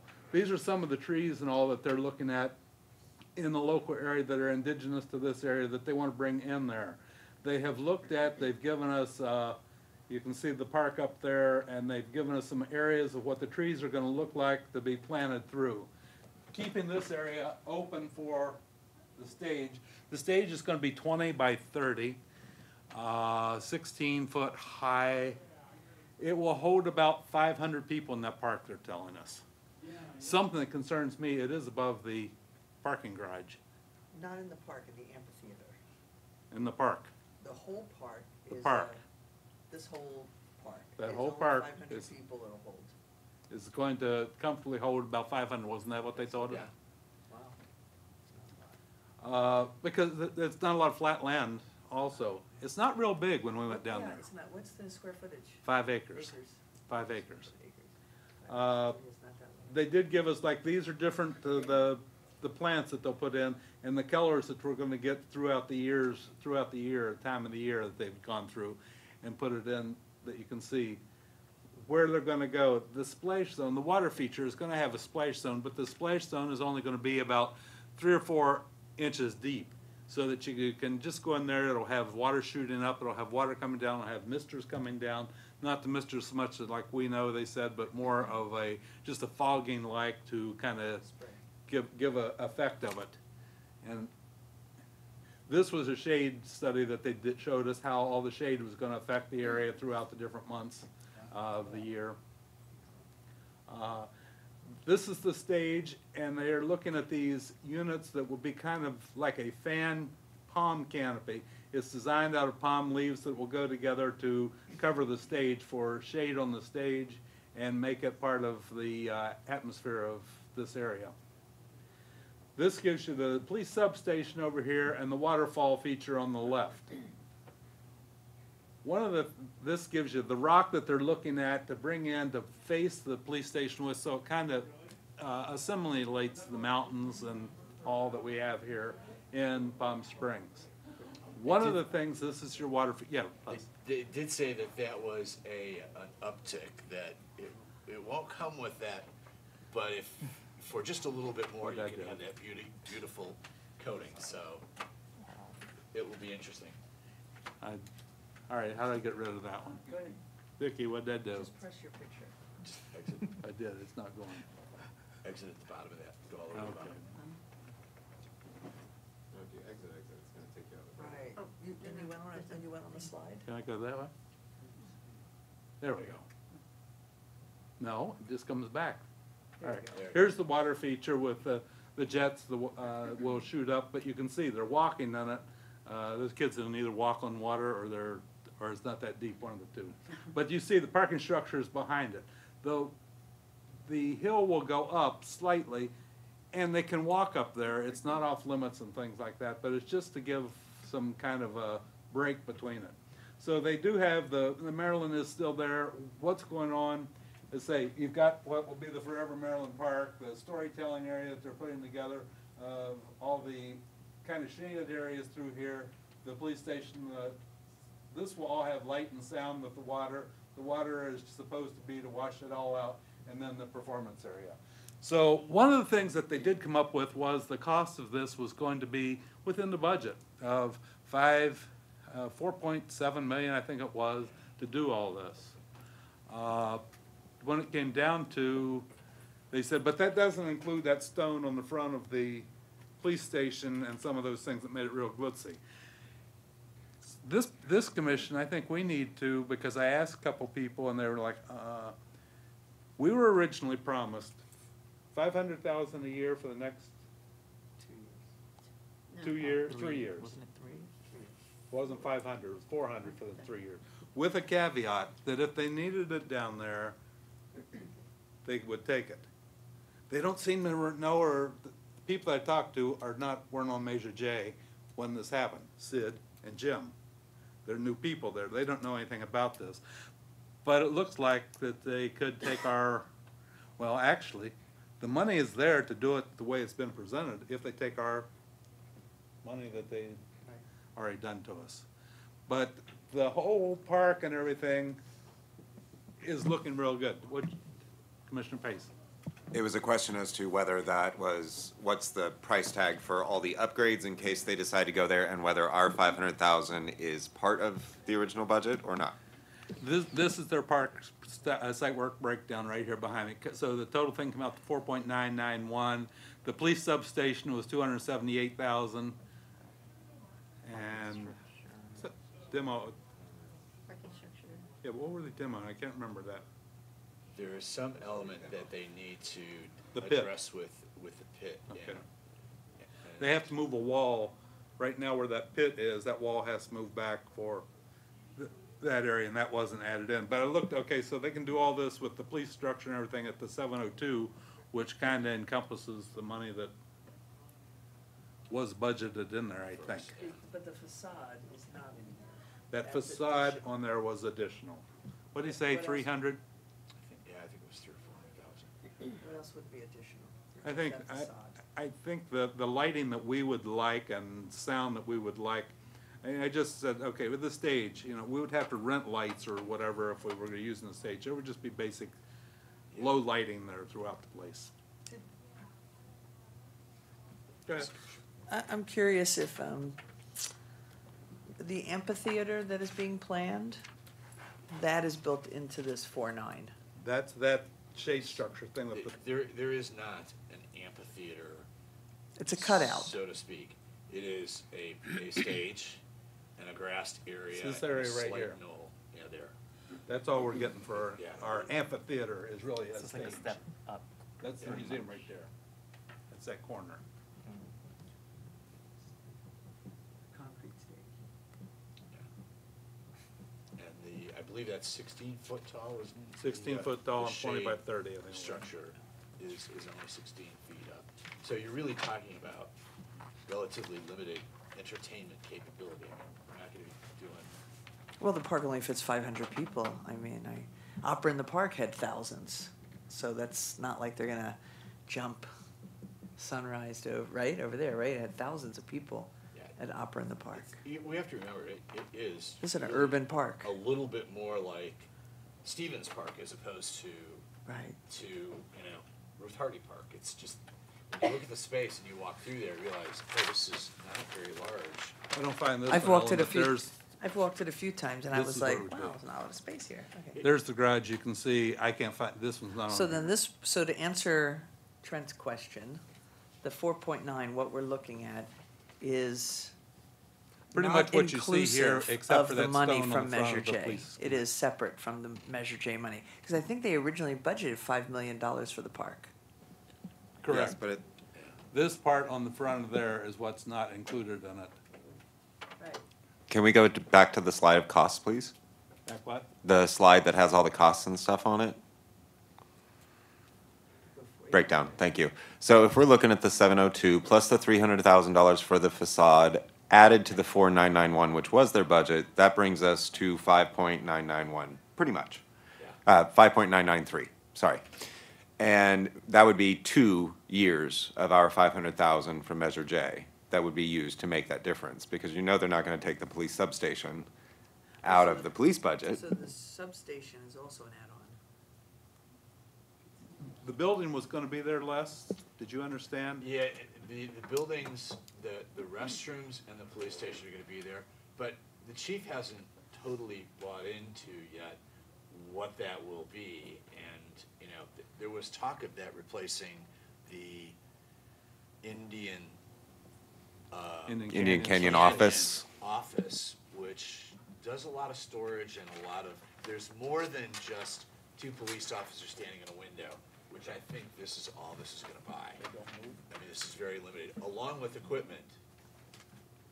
And that does not cover the equipment, that would be out of the police budget to do the interface to that station. So you were saying of that million extra for the facade and everything else, the 278 for that substation would actually not come out of ours, it would come out of police and safety. Yeah, I think that's what they're saying. Yeah, part of the police was supposed to come out of theirs, wasn't it? Yeah, and what they've come out of that meeting with is a lot of questions about, is this what you mean, or is this what you mean? And everybody didn't quite agree to all of it, so there'll be more to come. In fact, there's another meeting. It'll be 2 months from that one, so it's in June first week of June. What I would like is input from our group of, that you would like Les and I to take back to them that is of concern to us, and I need to, what we were offered, what we were promised, that maybe they can. And this 702 is an add-on to the 49.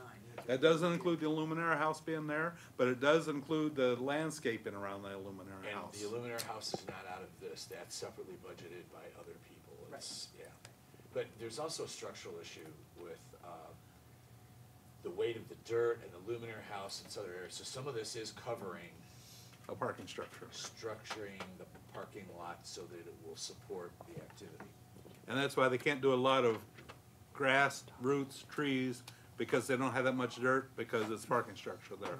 But if you look over on the front, this does include all this landscaping and all the building and waterfall features and all this landscaping that goes around the Illuminaire house. It's called the Donut, I think they said. But not the Maryland Park. Yes, Does that, okay. it includes all of that. But it doesn't include Maryland. And we're trying to, I don't know where we need to turn, because we weren't given any direction on that. I think we need to go to OFCOG and determine, because my understanding from OFCOG or from somebody who had talked to him probably 8 months ago was, I thought it was here, it was deconstructed, having its manicure and pedicure, and it was in storage, waiting to come out. And I don't hear about it being elsewhere in the country, so it would seem strange to me that it's not. After the meeting, I searched and couldn't find it anyplace else either, but that was, the group that's done the plans here said they heard rumors Maryland's not coming, and this is what JR announced that day, and kind of left us all kind of wondering. So that's what that is. Thank you. Yes. I'm curious about the storytelling. Did I see that you pointed to a place that said storytelling area? What would that be? Kind of like a setting, talking area, quiet, relaxing area with shade and trees. Yoga? And there'll be art pieces throughout the whole place, according to the Art Council. And so we just got this yesterday from them, so that's what we know, and we do have one hard copy that we're going to be working with. Yeah.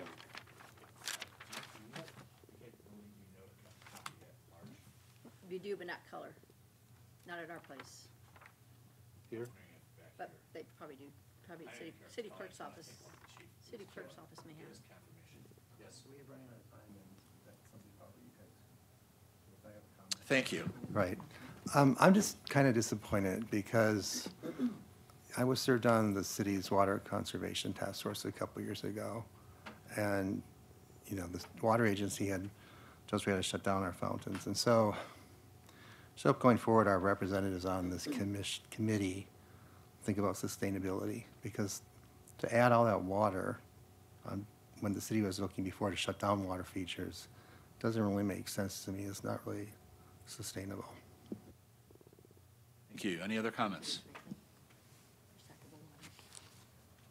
Great. Thank you for the update. Sure. Commissioner Pace, the rental fees. 2 weeks ago, Les and I got to meet about the rental fee thing. The original recommendations came from the city based off of an equation that didn't seem to quite make sense and was applied based off of usage and everything else, whereas we were looking at trying to stabilize things across the city, making them equal, and setting a base rate basically off square foot, and then whether programs had, rooms had special features or not, which should be an upcharge for people to use because of their higher maintenance costs and higher replacement costs should they be damaged. We're still working on that. We have, I think, one more meeting left, hopefully within the next couple of weeks before we present to the Budget Committee, which wants to look at both of these. So that's kind of my update. Do you want to go through these at all as far as the numbers or any questions you might have of?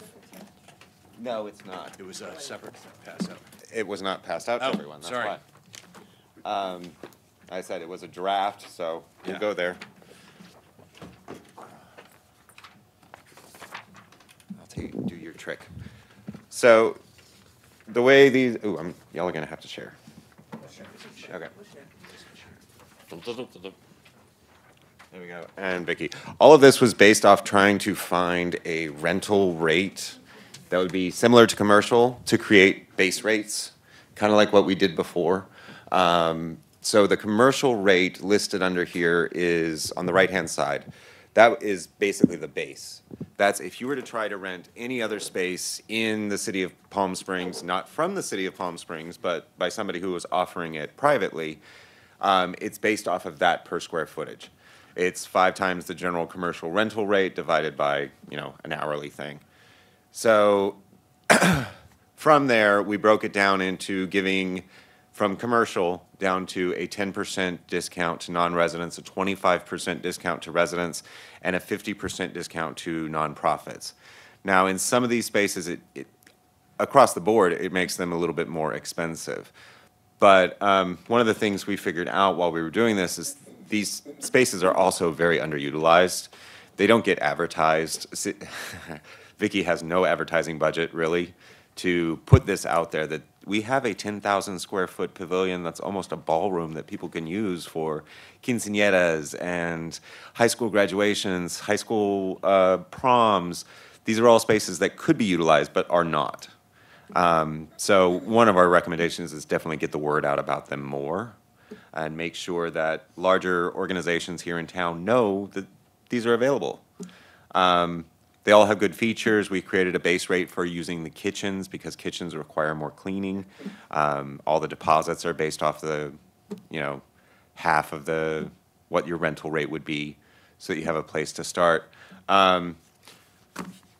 Currently, the way it's set up currently, each rate doesn't really make sense for how big the space is, what features it has, whether you can rent it with alcohol, without alcohol, for 3 hours, for 8 hours.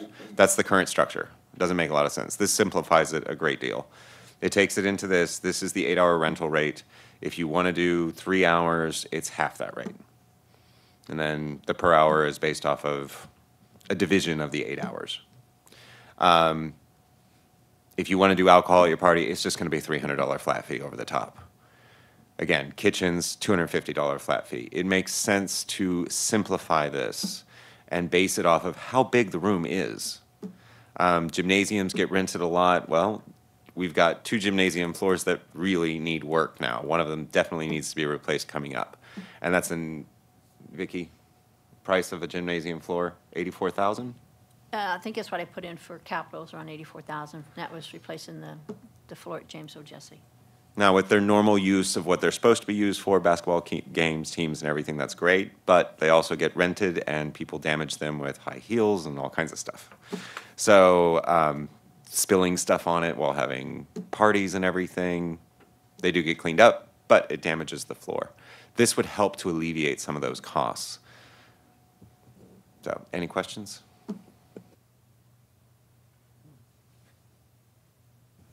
I think you did a good job putting that together.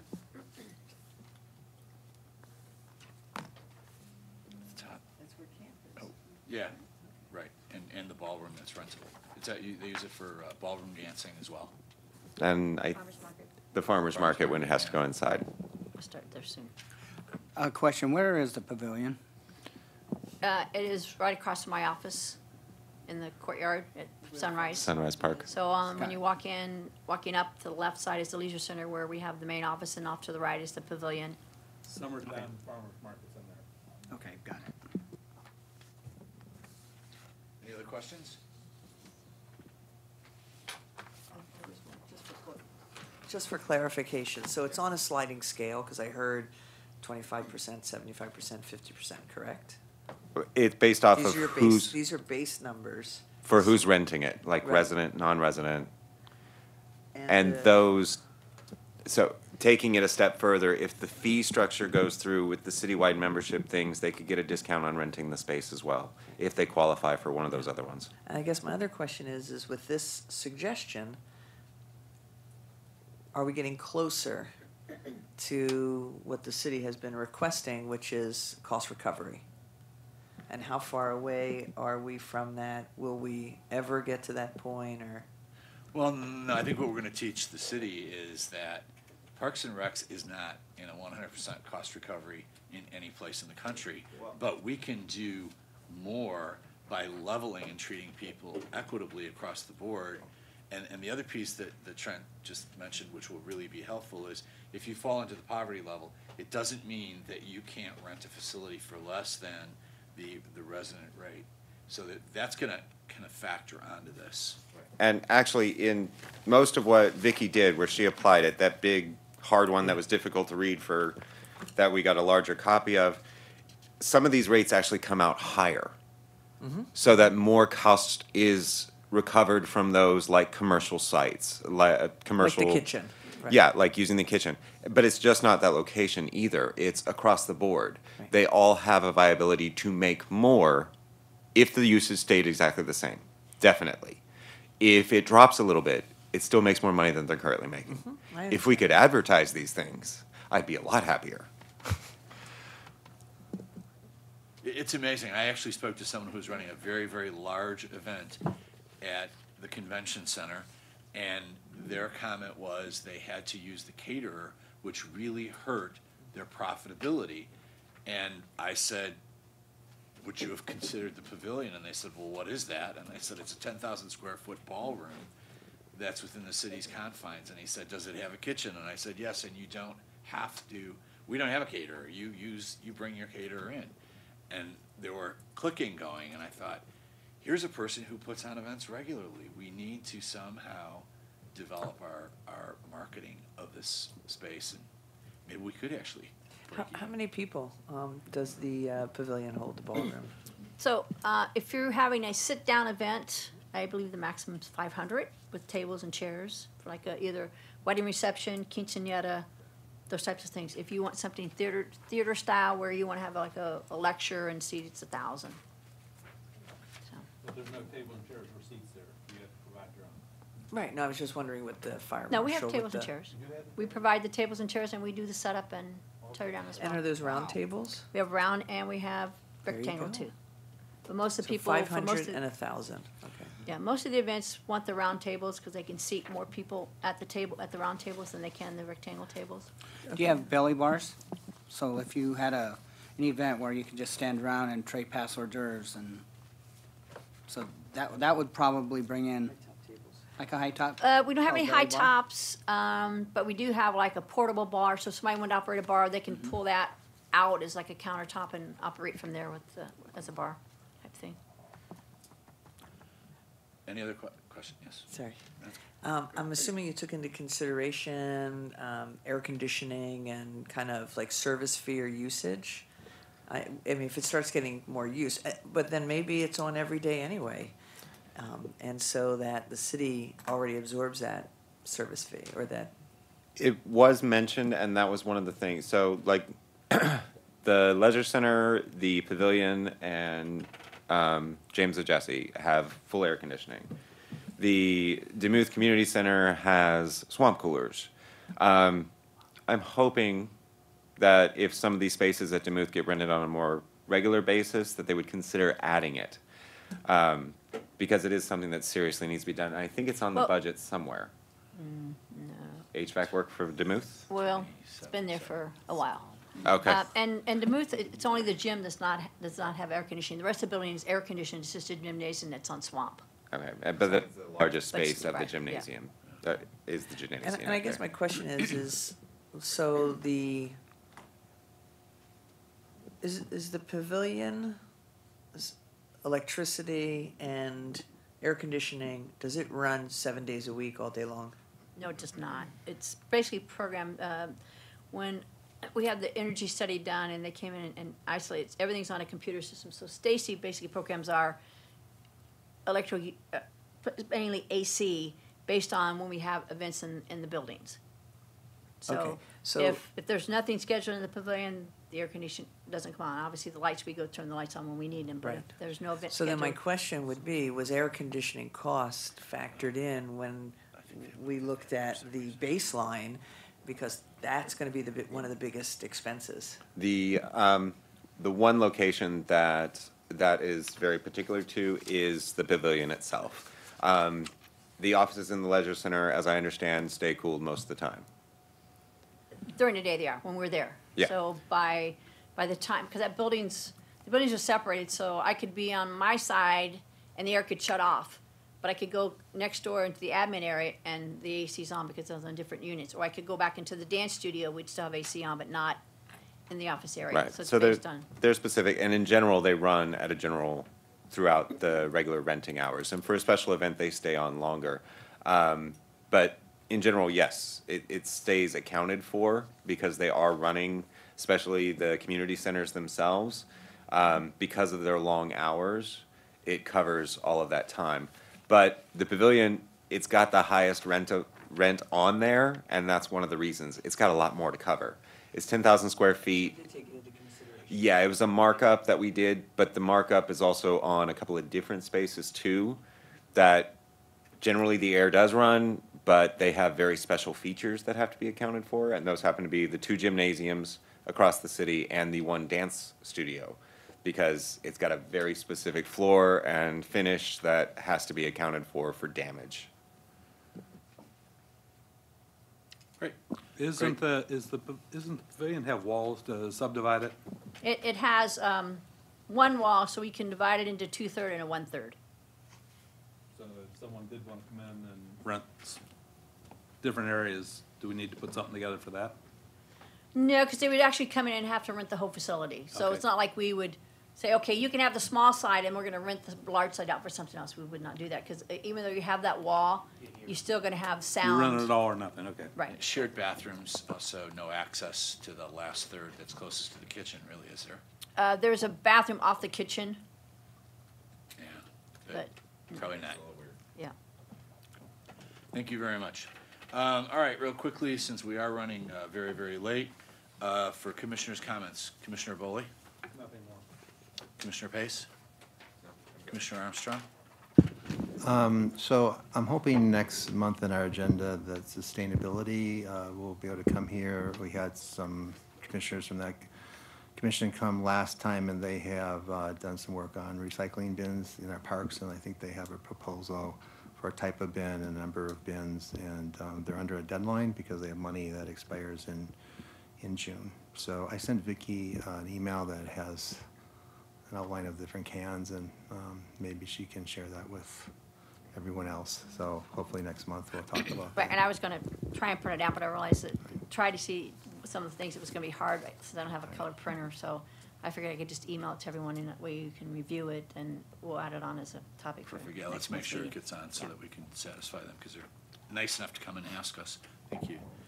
Yes, Commissioner?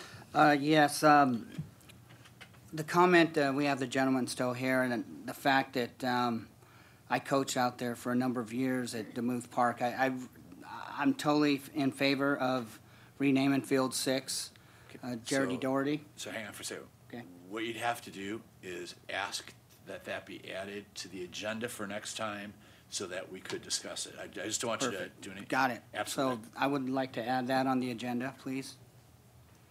That we talk about that and maybe see what we can do moving forward. And then I live at the Demuth Park area, and so I've been walking and taking pictures, and I also play a lot of pickleball. And when that group found out I was on this commission, things got a little, not heated, but very much discussed. There's a group out there that would like to know what the cost would be to make both of those, get rid of the tennis courts, move them over to the Ruth Hardy Park, and make that just a pickleball court. Now, I'm bringing it up as to put it on the agenda for next time, Absolutely, because I don't want to absolutely. misread into anything. But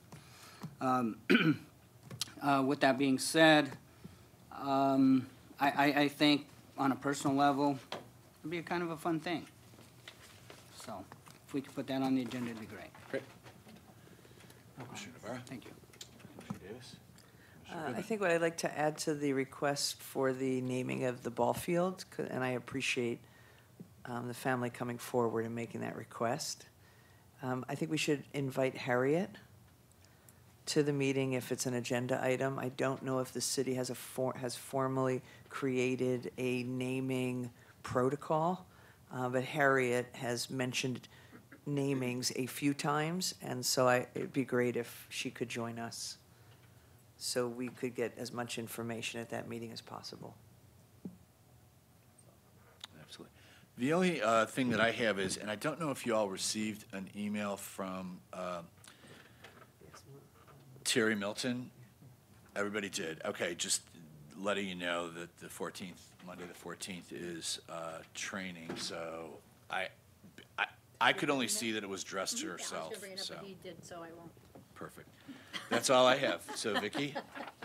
So you just took one thing off my list. There you go. So, couple updates. I've just put together a proposal to go out to bid for this management operation of the skate park. As you know, Action Park Alliance's agreement actually expires on April the 22nd.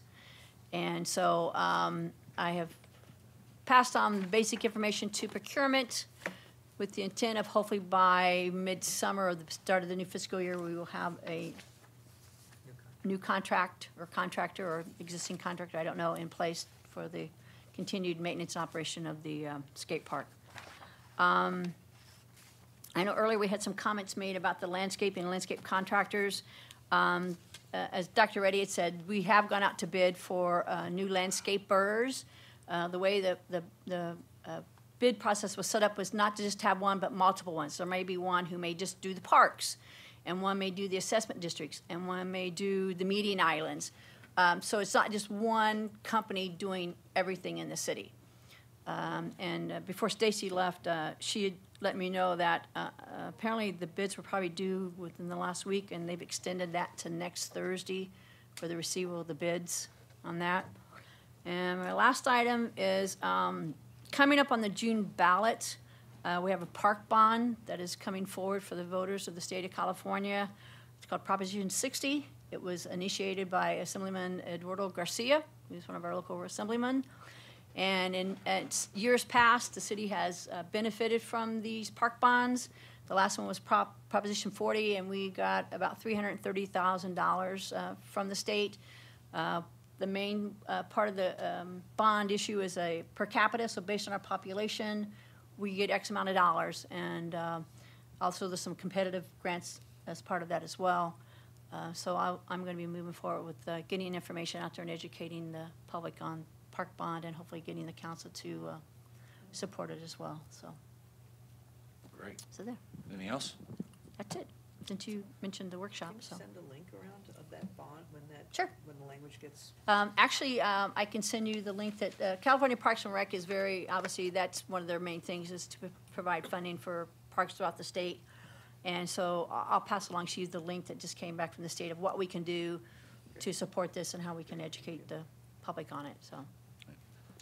So we will close the meeting at 4:35, adjourning until May 15th for our next meeting. Thank you very much.